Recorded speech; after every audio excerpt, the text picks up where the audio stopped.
On se plaint de ne pas connaître notre histoire, mais est-ce que tout est mis en place pour nous permettre d'accéder à cette arme qui pourrait nous aider, qu'on appelle la connaissance? La connaissance de notre histoire locale, notre histoire guinéenne, notre réalité glorieuse ou non, acceptée ou non.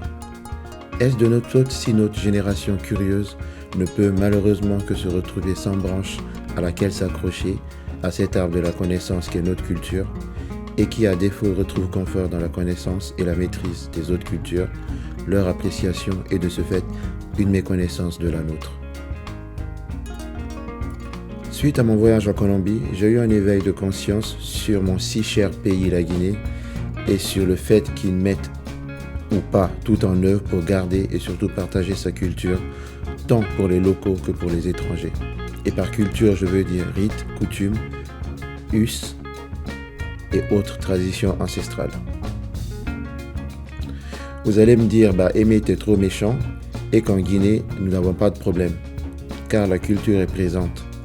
Elle est présente certes, mais est-elle suffisamment mise en valeur? Chaque ethnie connaît sa culture propre et ses coutumes. Mais est-ce que chacun connaît vraiment la culture de l'autre? Est-ce que chacun met en valeur la culture de l'autre? Ce manque de connaissance dans la culture de l'autre est une des raisons pour lesquelles le pays n'avance pas sur certains points et qu'il y a tant de problèmes sociaux dans la société.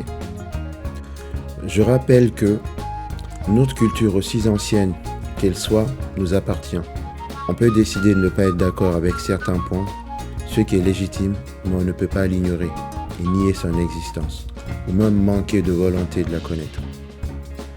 Durant mon séjour en Colombie, j'ai été confronté à ces coutumes, richesses, us, modes de vie ancestrales qui ont existé il y a longtemps et pendant très longtemps, et qui permettent d'expliquer la vie en société qui y régnait et qui règne toujours. Et je parle d'histoire de plus de milliers d'années. En apprenant tant de choses sur les habitants de cette région à des époques lointaines et proches du temps, je me suis posé la question qui fâche. Est-ce que je connais assez mon histoire? Et même si je la connaissais, cette connaissance est-elle suffisante et est-ce qu'elle me convient? Je me suis dit alors, toutes ces connaissances que je suis en train d'emmagasiner sur l'histoire de la Colombie et des peuples de ce monde, est-ce que cela m'est permis d'en savoir autant sur le peuple de Guinée? Et est-ce que tout est mis en place pour me faciliter l'accès à cette connaissance? Et tout cela m'a été permis grâce à la mise en place et surtout à la présence de musées. Et je me suis posé la question, est-ce qu'il y avait des musées en fait en Guinée, des musées de qualité qui puissent me permettre d'avoir autant d'informations sur mon pays, mais d'informations très lointaines dans le passé? Parce que je commençais à me sentir un peu mal d'en apprendre tellement sur un pays qui n'était pas le mien, alors que j'aurais vraiment aimé apprendre plus sur mon pays, sur des histoires ancestrales. J'ai donc décidé de faire des recherches et rechercher l'existence d'un musée en Guinée, ce qui me permettrait de faire la même expérience que j'ai faite en Colombie. J'ai donc trouvé l'existence d'un musée qu'on nomme le Musée national de Guinée sur internet, mais je me suis cogné à un site absent, malgré qu'il y avait une page Facebook. J'ai quand même rencontré un manque de partage de connaissances sur les contenus en fait du musée. Et ça a encore éveillé ma curiosité afin d'en apprendre plus en fait sur ce musée qui est quand même mentionné mais qui ne permet pas de savoir qu'est-ce qu'il contient.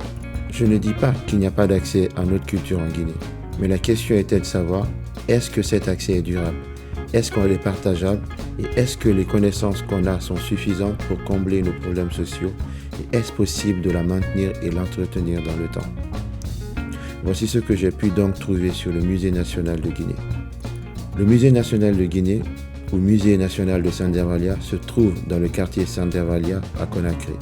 Le quartier dans lequel il se trouve porte le nom d'Aimé Olivier de Sanderval. En 1896, il construit une case où il séjourne l'année d'après près de Conakry. Cette case étant toujours visible est la raison pour laquelle le quartier de Sandervalia porte son nom. Cette case a été incluse dans la propriété du musée des années plus tard. Donc, c'est qui ce monsieur? Aimé Victor Olivier, vicomte de Sanderval, est né en 1840 à Lyon et mort le 22 mars en 1919 à Marseille. C'est un aventurier, cryptarque et explorateur français de l'Afrique de l'Ouest. Ingénieur de formation, il est diplômé de l'École centrale des arts et manufactures. Héritier d'une famille bourgeoise marseillaise, il investit une partie de sa fortune dans des projets ambitieux notamment dans le domaine industriel.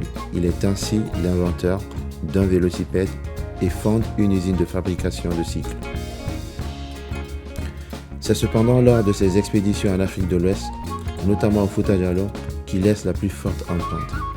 Il se distingue par son approche originale des populations locales, privilégiant le dialogue et la coopération plutôt que la confrontation.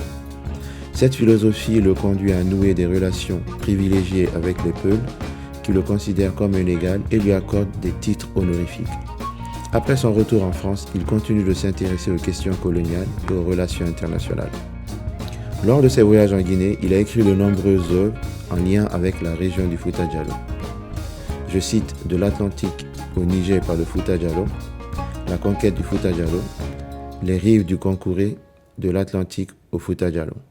En 1936, la première initiative de créer le musée national est dévoilée. Elle est venue des institutions coloniales en lien avec l'Institut français d'Afrique noire à Dakar. Et pas pour des raisons altruistes comme le maintien de la culture ou la valorisation de la culture, mais plutôt pour garder des cartes du territoire visité et surtout des territoires où ces colonies étaient implantées. Nous sommes donc en 1936, donc une vingtaine d'années avant les indépendances.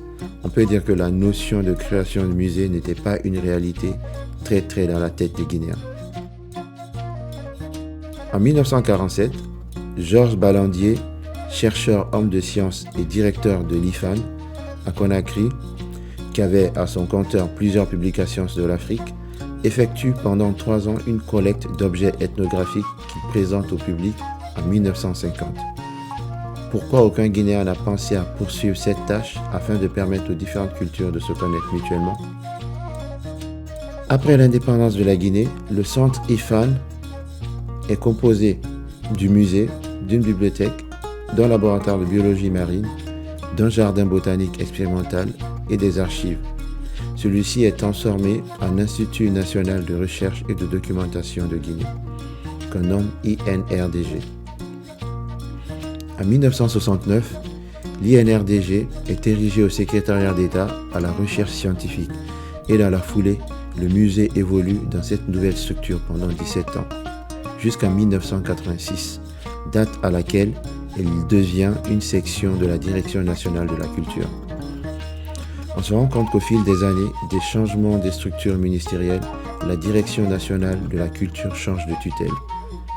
Le musée appartient au ministère de l'Information, de la Culture et du Tourisme en 1986.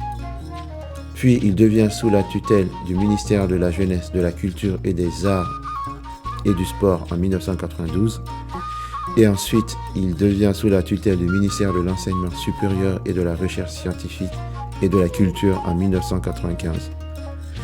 Déjà là, on voit que la structure managériale du musée n'a pas été l'une des plus stables, car au fil des années, elle a changé de tutelle et attend différents investissements étrangers pour lui donner un nouveau souffle. Et surtout, ce manque de moyens de stockage par le manque d'infrastructures donne limite à l'entretien et au stockage de ces artefacts qui sont notre histoire et notre ancrage dans notre culture non orale. Franchement, je pense qu'aucun budget n'a été alloué au maintien de ce musée. Au fil des gouvernements qui sont suivis, la question du maintien et de l'entretien du musée n'a pas du tout été dans la priorité de ces différents gouvernements. Ce qui est triste et négativement impactant pour la jeunesse qui pourrait tant bénéficier de cette connaissance. Maintenant, il faut qu'un budget soit créé et que, pour cette cause, il soit correct que les fonds soient 100% guinéens et non financés par un pays autre afin d'avoir une autonomie complète sur ce projet. Du coup, vous me direz, quelles sont les collections présentes dans ce musée? Ça, je vous le dis dans la prochaine vidéo.